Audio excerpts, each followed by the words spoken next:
Let's bring in Robert Driscoll, who's a former Justice Department official. What's your take on what we just heard? Well, I mean, I think it's what we speculated beforehand, having just glossed over the indictment, that it was trying to sow discord. It's if the indictment is to be believed and is proven, it looks like a pretty sophisticated operation. Looks like the bank and wire fraud counts have more to do with identity theft and setting up fake PayPal accounts to evade PayPal's security measures when buying ads on Facebook and things like that.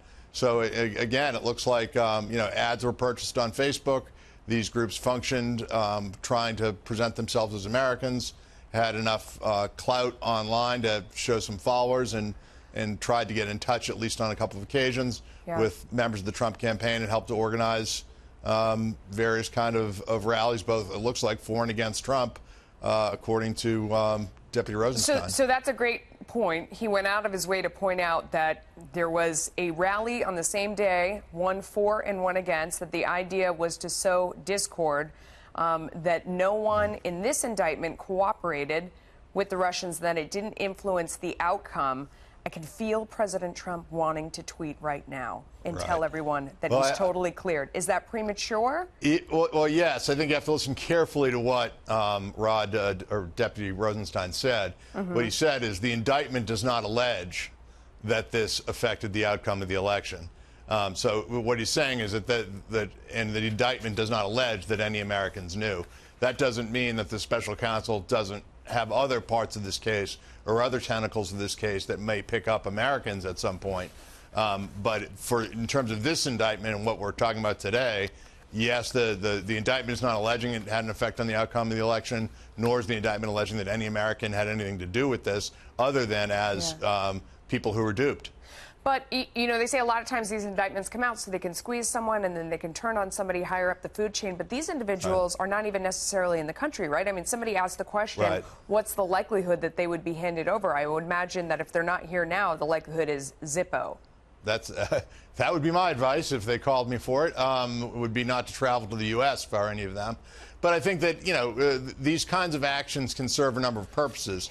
And one of them is to get this information out, essentially for the Department of Justice to say, we're on to you, we're on to this type of scheme, and, maybe it will be a brushback pitch, so to speak, for future elections. It may be the hope, even if, the odds of extradition might be low, if presuming all these people are out of the country now.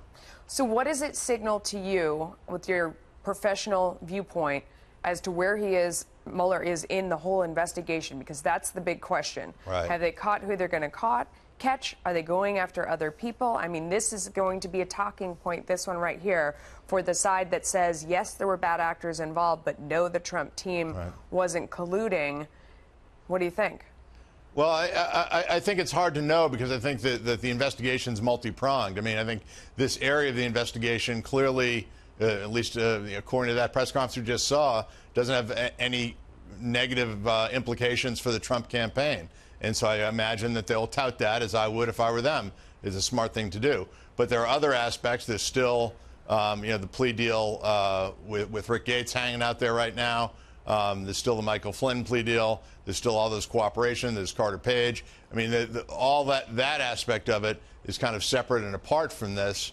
And I think those things still need to be resolved. And you can see that the special counsel is still working his way up the chain, talking to Steve Bannon this week and negotiating terms to possibly talk to President Trump, either via written or oral questions. Robert Driscoll, former Justice Department official, thank you so much for joining us.